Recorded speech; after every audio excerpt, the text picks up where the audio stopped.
Саламатсызбы медианын көрөрманы, эфирде актуалдуу интервью программасы, аны мен Жылдыз Орозматова алып баруудамын. Мен бүгүнкү маектешим Ош мэриясынын социалдык блокту тейлеген вице-мэри Нурбек Кадыров. Саламатсызбы, Нурбек мырза? Саламатсызбы. Маектешүүгө убакыт бөлүп, макулдук бергениңиз үчүн ыраазычылык билдирем. Нурбек мырза, негизи биз сиз менен маектешкени жумушка киришкен күнү эле келели деп чечкенбиз. Бирок ошо жумушун жолго салып алсын, кичине адаптация деп коет го, адаптация болуп алсын деп ошол бүгүн маектешүүгө келип отурабыз. Жумушуңузга көнүп калдыңызбы? Кандай болуп атат? Жакшы эле го дейм. Көнгөн жумуш иштеп кеткен. Жакшы. Келсеңиз, келгендеги учурду кичине эске салбайсызбы? Кандай болду? Албетте, жанагы окуу мезгили ал башка да. Окууда башка убакыт менен окуйсуң. Жумуштуку башка. Келгенде 1-2 күн бир аз эме болду го дейм. Адысы айтмакчы адаптация болгонго. Негизи ишиңизге бир топ ызычуу менен келдиңиз да. Бул сиз келгенге чейин бул кызматты иштеп жаткан Венера Рыскулова дагы ошол өзүнүн ишин, кызматын сактап калыш үчүн бир топ эле күрөштү. Бул сиздердин маселеңиздерге ал Венера Рыскулованы негизи жумуштан кетет, арыз жазылды деген сөздөр жүрүп атты. Көрүшүбөр. Жада калса ушул сиздердин маселеңиздерге мэрлер да киришкени айтылды. Азыр ошол жагдайды өзүңүздөн уккум келет да. Кандай болду, эмне болду? Өзүңүз мындай кененирээк түшүндүрүп бербейсизби? Жакшы суроо. Негизи мен жанагы Жайка деген Япондун программасы бар, ЖДС деп. Бул мамлекеттик кызматкерлер үчүн окуу. Анан ошол ЖДС программасынын студенттери окууга кетерин 3 тараптуу келишимге кол коет. 3 тарап мен, бир тарап мэрия, экинчи тарап, үчүнчү тарап бул кадр кызматы болуп эсептелет. Анан ошол ЖДС программасы биздин Кыргызстанда кадр кызматы менен булардын келишими бар. Ошондуктан эми кадр кызматы дегенде өзүнүн аты эле айтылып турат. Алардын функционалдык милдети. Ошондуктан биз окууга барып келгенден кийин ар бир окуп келген студентти кадр кызматы кайтып жумушка жайгаштыруу жагын милдетти өзүнө алат. Ошондой эле айтып койчу нерсе, ошол келишимге ылайык биз эми Япондо грантка окугандыктан, стипендиант болгондуктан биз 3 жыл мамлекетке иштеп беришибиз керек. Башкача айтканда биз 3 жыл мамлекетке карызыбыз бар. Ошону мен иштеп беришим керек. Ошондуктан ал иштеп бергенде Япон фонду ошондой эле кадр кызматы талап кылат. Ошондуктан бул жерде белгилеп кетүүчү нерсе жанагы башында сөз болгон, ызычуу болгон деген сөз бул жерде ызычуу деле эмес, бул ошол кадр кызматы мэриядан талап кылат. Биздин студент кайтып келди, келишимге ылайык аны, значит, иш орду менен камсыз кылып бериңиздер деп. Анда бирок ошол сиздин кызматка келишиңиз, Венера Рыскулованын сизге ордун кайра бошонтуп бергени, азыркыга чейин коомчулукка, журналисттерге мындай туңгуюк боюнча турат да. Ошого өзүңүз кеңири түшүндүрмө бериңиз дедим да. Чындап эле мындай сиздин келгениңиз ошол жерде кресло талаш негизи болдубу? Кресло талаштыңыздарбы? Эми жогоруда айткандай кресло талаш дегенде эми бул эми менен бул Венера Рыскулова жөнүндө мен эчтеке деп айта албайм. Анткени ал киши менен мен тааныштыгым жок. Ошого мен ал кишини деле билбей деле калдым. Анан ал мэрияда кандай иш аракет жасады, кандай болду, мен кабарымда болбой калды. Ошондуктан ал киши жөнүндө мен айта албайт экенмин, бирок мен тараптан бул эми жана айтканда кадр кызмат тарабынан бул талап болгон. Венера Рыскулова 4 вице-мэрдин арасында жалгыз вице-мэр аял болчу да.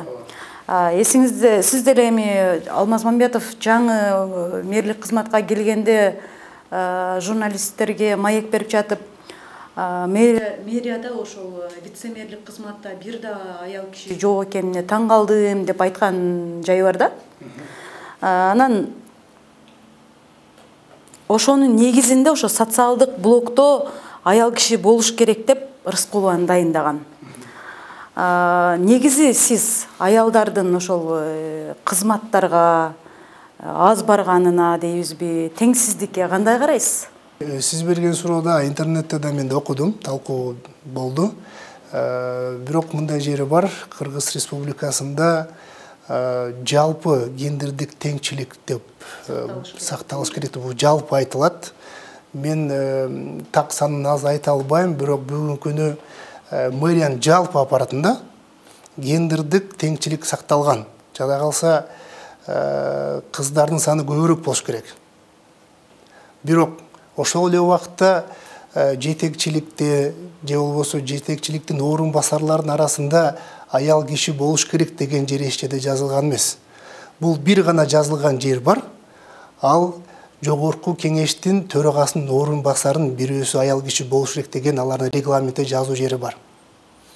Башка административдик райондордо, областтарда болобу, мэрияда болобу, же болбосо министерстводо болобу, андай жери жазылган эмес. Сиз социалдык тармакты тейлеп жүрүп, вице-мэр болуп жүрүп, анан 2020-жылы Японияга окууга кеттиңиз? Туура эле айттым, Туура. Анда сиздин кызмат ордуңуз сакталып калган. Ошондо чыккан буйрук боюнча сиз кайра 2022-жылдын 3-октябрында кайра келип кызматыңызга отурушуңуз керек эле. Бул эми документ да, мыйзамдын негизинде чыккан документ. Анан бирок ошол учурда сиз жумушка кайткан жоксуз. Анан мыйзам бузулду десек болот бул жерде. Эмнеге иш убагында сиз жумушка кайра кайтып келе албай калдыңыз? Ошол жагдайды кандай түшүрөсүз? Бул маселе боюнча сиз туура айттыңыз. 3-октябрда мен окуу өргүм бүткөн. Бирок өзүңүзгө белгилүү болгондой, бул маселе мен окуудан кайткандан кийин мэрияда кайра буйрук чыгыш керек. Эмгеге окуу өргүсүнөн кайтканына байланыштуу кайтып кызмат ордун, кызмат функциялык милдеттерин аткарууга киришсин деген буйрук чыгыш керек. Бирок тилекке каршы өз убагында чыкпай калган. Ал эми бул маселени менимче бул иш кагаздарын алып баруучу жана кадр кызматтары буну түшүндүрөт го дейм.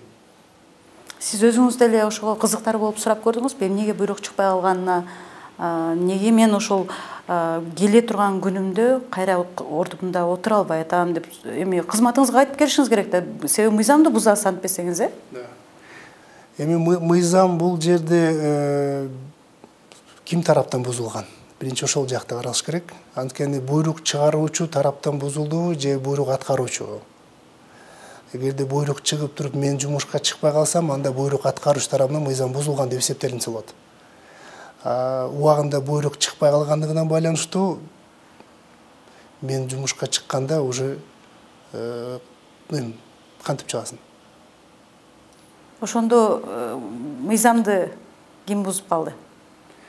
Мыйзамды бул эми эгерде ушул маселени иликтөө жүргүзсө, иликтөөчү аныктайт го дейм.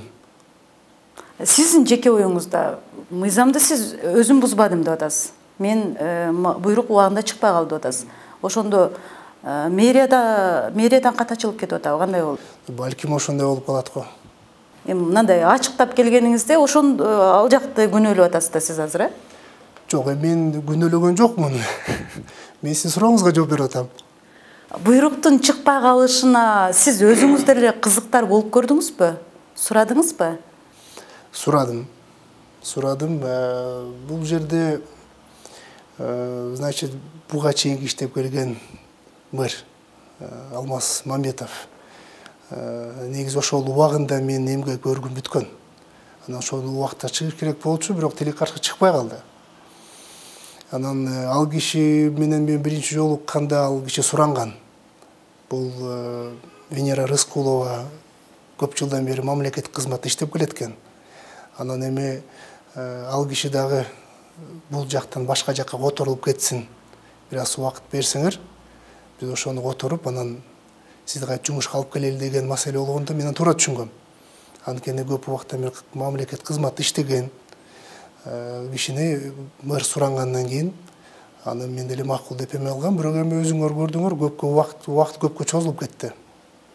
Демек, биринчи диалогко келгенсиздер, диалогко баргансыздар мэр менен.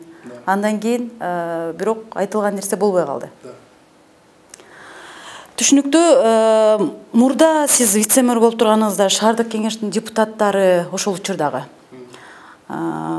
сиз ошол жумушун аткара албай атат, жумуштан кетиргиле деген сунушту ошол убактагы мэрге сунуштаган. Андан сиздин деле кабарыңыз бар, Анан ошондо Сарыбашев ортого түшүп, ал мезгилде Талабек Сарыбашев мэр болчу да.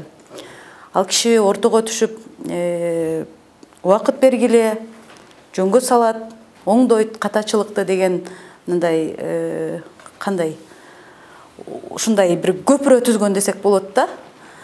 Эми андан бери иштин көзүн билип, жакшы иштөөгө мындай дилгирленип келдиңизби? Япониядан күч топтоп келдиңизби? Азыр ишке болгон сизде мындай күч дейлиби, кызыгуу, тартылуу кандай болуп атат? Биринчиден ошол Талабек Насырбекович иштеп жаткан убакытта сиз туура айттыңыз. Бул көр кеңеште сессияда бир эле депутат тарабынан көтөрүлгөн. Анан ал жерде Талабек Насырбекович катачылык оңдойт деген маселе болгон эмес. Ошондуктан бул мындай бир эме иретинде да, баягы толуктоо сиздин сурооңузга. Анан конечно, окуу бул ар бир мамлекеттик кызматкер үчүн бул чоң мындай бир стимул катары болуп эсептелинет. Анткени ар бир мамлекеттик кызматкер сыртка чыкканда сырт жактын тажрыйбасын алганга аракет кылат. Өзү иштеп келген, иштеп жаткан тармагы боюнча өнүккөн мамлекетте ал кантип бүгүнкү күнү кандай шарттар түзүлгөн, кантип өнүккөн, мамлекет тарабынан кандай жардамдар көрсөтүлөт, алардын баарын окуп, көрүп, анан Кыргызстанга келгенде, мисалы үчүн, аны ишке киргизүүгө аракет кылынат. Албетте бул жерде Япония менен Кыргызстанды салыштырып болбойт. Анткени Японияны билесиз, бул дүйнө жүзүндө экономика боюнча 3-чү орунда турган мамлекет. Бирок ошол карабастан биздин Кыргызстанда дагы Япониядай шарт түзүлбөсө дагы, бирок алдыга жылыш ошо Япониянын форматтарын Кыргызстанда колдонууга толук мүмкүнчүлүктөр бар десем болот. Балким 100% болбосо дагы айрым проекттер боюнча биз бул иштерди жүргүзөбүз. Нурбек мырза, ошол вице-мэрлик мурдагы жылдарыңызды жөнүндө сүйлөшүп атабыз да эми. Сиз ошол убакта сиздин жүрүм турумуңузга карата дагы сын пикир көп болгон. Мындай сиздин кандай жөнөкөй жаран, кызматкер, журналисттерге жасаган мамилеңиз аябай копол тиет, катуу тиет деген сиздин тегерегиңизде мындай ушул сыяктуу гана сын пикирлер курчап турчу да. Жакшы сөзгө караганда ушул сыяктуу сөздөрдү көбүрөөк коомчулук айтып, журналисттер угуп билчү. Анан ушуга сиздин өзүңүздө жооп кандай? Эми негизи мен жалпы журналистикага баарына бирдей карайм. Анан бул тармакты баалайм. Анткени бул тармак оор тармак. Ал жерде айта турган болсом, ар бир журналист өзүнүн күн тартибин өзү белгилейт. Туурабы? Анан силер изденесиңер. Изденип, бүгүнкү күнү жаңылыкты чыгарыш үчүн изденип, аны жазып, бул бир топ эмгекти талап кылат. Ошондуктан жанагы эмгектенген адамдарды, эмгектенген кызматты мен ар дайым сыйлайм. Анан ал убакытта сиз айткандай мен бир аз эме болуп турам. Журналисттер мага андай мамиле болгонун мен бир аз эстей албайм го дейм. Бүгүнкү күнү мына мен журналисттер менен буюрса тыгыз байланышта иштейм. Анткени азыр өнүккөн, мына технологияларыбыз өнүккөн заманда биз жашап турабыз. Анын үстүнөн биздин Кыргызстанда кыргыздын жарандары ар бир мына шаарда болобу, район областта болобу, ошол жактагы администрациялар тарабынан тиешелүү органдардын эмне иш кылып жатышат, кандай иш пландар болуп аткан кызыктар. Ошого мен дагы мына бүгүнкү күнү мындан кийин биздин шаарыбыз мэриясы эмне иш аткарып атат, кандай ийгиликтер бар, кандай көйгөйлөр бар, журналисттер менен тыгыз байланышып элге жеткирүүнү аракет кылам. Түшүнүктүү. Урматтуу теле көрүүчүлөр, Т-Медианын эфиринде актуалдуу интервью программасы уланып жатат. Аны мен Жылдыз Орозматова алып барып жатам. Менин маектешим болсо Ош шаарынын социалдык иштер боюнча вице-мэри Нурбек Кадыров. Ал киши менен суроолорго жооп алып жатам. Нурбек мырза, кийинки суроо анда Японияны сөз кылып калдык маектин башында. Бул Япония демекчи, кайсы шаарында жүрүп келдиңиз ал жакта, Япониянынчы? Анан ал жактын маданияты кандай экен, эмнелерди мындай өздөштүрүп билип кайттыңыз? Чиновниктери, өзүңүз дагы мамлекеттик кызматта жүрөсүз бир топ жылдан бери. Чиновниктердин кандай иштегенине ал жакта деле кызыкканырсыз. Ал жакта чиновниктер кандай иштейт экен? Сырттан салыштырып, ушул нерсени бизде кылса болчу да экен деп бир таасирленип келдиңизби? Негизи эле Ош шаарында Жапон өлкөсүнөн үлгү алып жүзөгө ашыра турган эмнелер бар? Японияда мен Токио шаарында Мэйджи университетин окуп келдим. Бул Мэйджи университети 1881 жылы түзүлгөн. Бүгүнкү күнү Япония боюнча 6-чы орунда турат болуш керек, рейтинг боюнча. Негизи Япония мамлекети дагы, эли дагы бул өзгөчө бир уникалдуу бир мамлекет десем менимче адашпайм.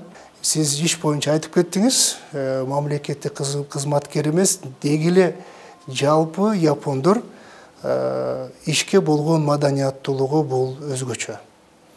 Анткени эгерде Япон жараны иштебесе, ал элдин сыртына чыгып калат. Иштөө, эмгекке өтө чоң басым жасашат. Анан маданияттуулугу дегеним, булар өтө жанагындай патриоттук сезими абдан бийик. Япондор биринчи кезекте өзүнүн ошол мамлекеттин өнүгүүсүн биринчи кезекке коет. Андан кийин өзүнүн үй бүлөсүнүн кезеги ал экинчи этапта гана болот. Ошондуктан ошол менен биргеликте Япон эли жогоруда айтканда ал өзүнүн каада салттарын сактоо менен биргеликте өзүнүн тилин дагы аябай тилине бекем турушат. Чиновниктер кандай иштейт экен? Мэрияны мисал катары айтсам, бизде мэрияда биздин убакыт саатка карабастан берген тапшырманы убагында аткарганга аракет кылабыз. Анткени биздин мына соц тармакта көбүнчө бул тапшырмаларды жогору жактан түшөт. Алардын убакыт сааты бар.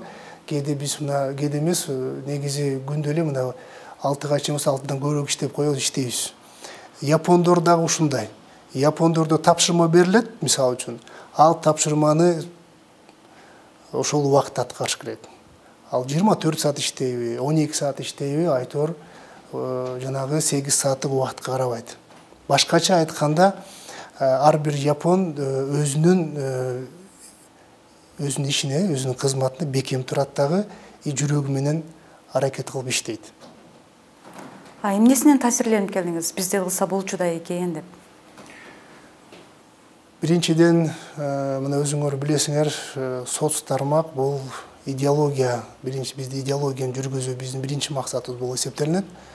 Ошондуктан биз шаарыбызда гана эмес, деги эле Кыргызстанда биз идеологияны жүргүзүшүбүз керек. Биринчиден бул албетте биздин тилибиз боюнча. Өзүңүз билесиз, жанагы жакшы сөз бар, тил болбосо улут болбойт дейт. Ошондо биз бүгүн тилибиз боюнча эл арасында пропаганда иштерин күчөтүш керек.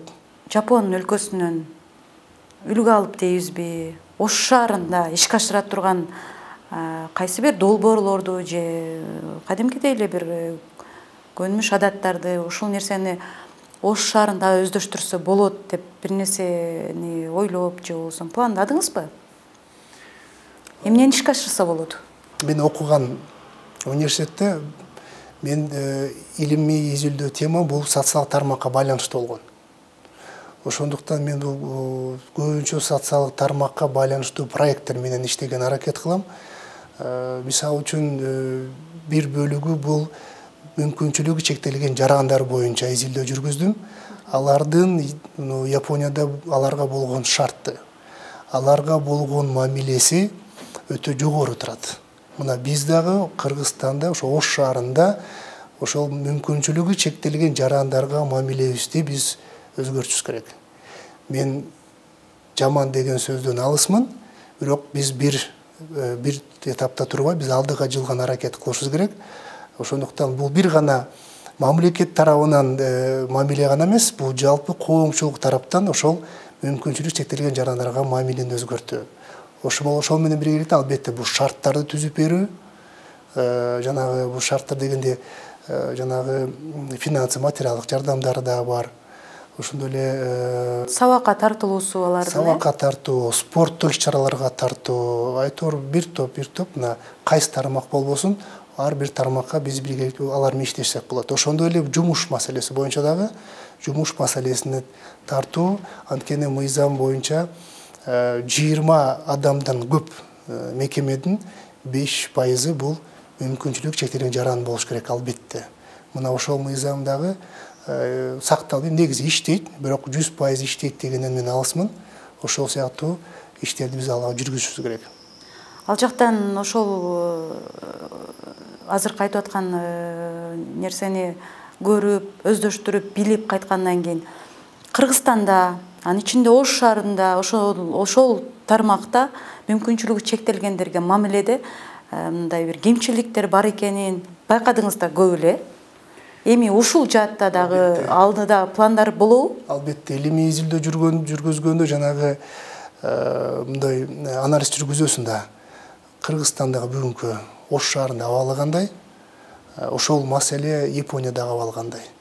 Ошону жанагындай сравнительный анализ деп коебуз. Элементардуу эле нерсесин айтыңызчы. Эми элементардуу дегенде мына шарттар боюнча. Шарттарды айтыр болсок, мен келип туруп биздин мэриянын алдында жанагы пандусту курулганын өзүңүз көрдүңүз. Мына ошол сыяктуу пандустар буга чейин жок болгон. Мына азыр ошол шарттар түзүлүп атпайбы? Мына ошол сыяктуу бул дагы жанагы аз болсо дагы бул ошол мүмкүн чектелген жарандарга бул чоң жардам берет. Анткени биздин мэрияга дымычы инсандар көп келет. Ошол сыяктуу биздеги шаарда инфраструктураны дымычы адамдарга ыңгайлаштырышыбыз керек. Вице-мэрлик кызматыңызга, Нурбек мырза, дээрлик 3 жылга жакын убакытта кайтып келдиңиз да. Мэриядан кандай өзгөрүүлөрдү байкадыңыз? Жаманын дагы, жакшысын дагы ачык айтсаңыз. Эми мен келгениме аз эле болду. Келгенге бир жумадан ашыраак болду. Ошондуктан бүгүнкү күнү жакшы экен, жаман экен деп мен ошол анализ бир аз алысыраак эле болуп турайын. Анткени бул мындай эрте болуп калат деп ойлойм, бирок негизи бир топ алдыга жылыштар бар. Албетте иш барлык жерде көйгөйлөр да, кемчиликтер да болот. Бирок негизи мына ар бир мэр өз убагында жанагы өзүнөн кийин шаар үчүн жакшы бир изди калыптырып кеткен аракет жасаган. Ошондуктан мына Талабек Насырбекович мен аягына чейин киши менен иштешпей калдым. Ал киши да бир топ иштер жасап кетти. Алмаз Мамбетов дагы аракет кылды, бирок ал киши азыраак иштеп калыптыр. Ошондуктан негизи жакшы өнүгүү, жакшы алдыга жылыш аракеттер көрүнүп эле турат. Ош шаарынын мэри Бактыбек Жетигеновдун сизге болгон мамилеси, маанайы кандай болду? Анткени биздин кабарыбыз бар, сиз ушу жумушка кайтаарда ал киши сизге телефон чалып кое турбайсыңбы, журналисттерди эмнеге ортого салып атасың деген деп айткан экен. Ушул боюнча эмне дейсиз?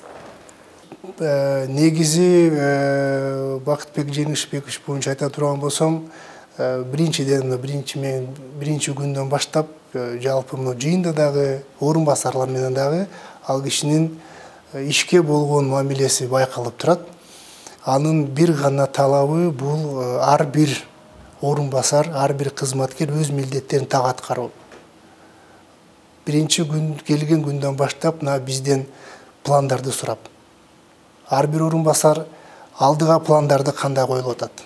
Албетте аткарылган иштер дагы мен эми жаңы келген үчүн кандай пландар болот, мөөнөттөрү качан болот, анын жыйынтыгы кандай чыгат. Ошондуктан мен ойлойм бул киши эми кандай десек, бул киши жеке бир бул жерде кызматкерлерге кандай бир кызыкчылыгы жок.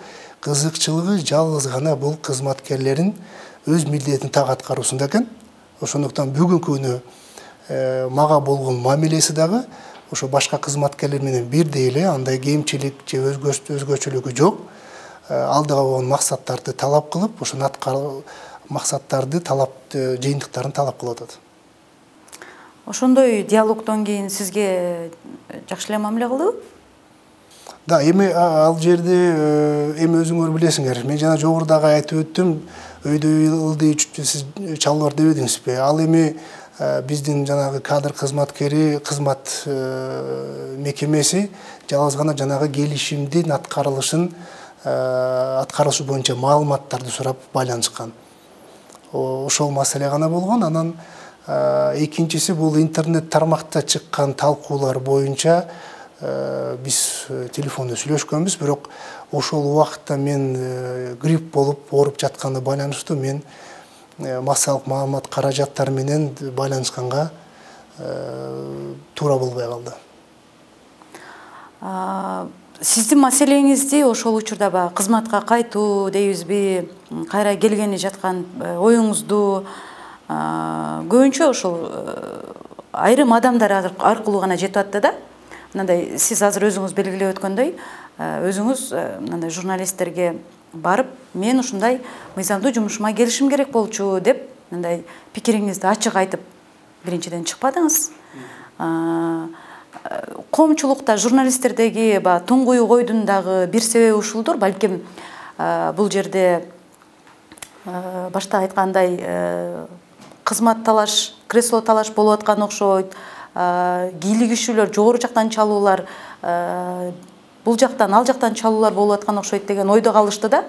Ошол убакта өзүңүз ошол мындай байланышка чыкпай жатканыңыз, өзүңүз позицияңызды өзүңүз ачык айтып чыкпай жатканыңыздын себеби эмнеде болду? Эми себебин өзүңүз эле айтып атпайсызбы? Бул жанагы жумушту талашкан, кресло талашкан деген маселе болдубу деп. Анан мен жогоруда айткандай, биз келишимдин негизинде мен мамлекетке иштеп беришим керек. Ошондуктан эгерде мен бул жумушту талашып, креслону талашкан болсом, анда сиз айтмакчы журналисттер менен, андан тиешелүү органдарга кайрылмакмын. Мисалы үчүн. Бирок мен ойлойм жана ишенем, Кыргызстанда бүгүнкү күнү мыйзамдар мамлекеттер тарабынан, жарандар тарабынан аткарылып келет. Мына мен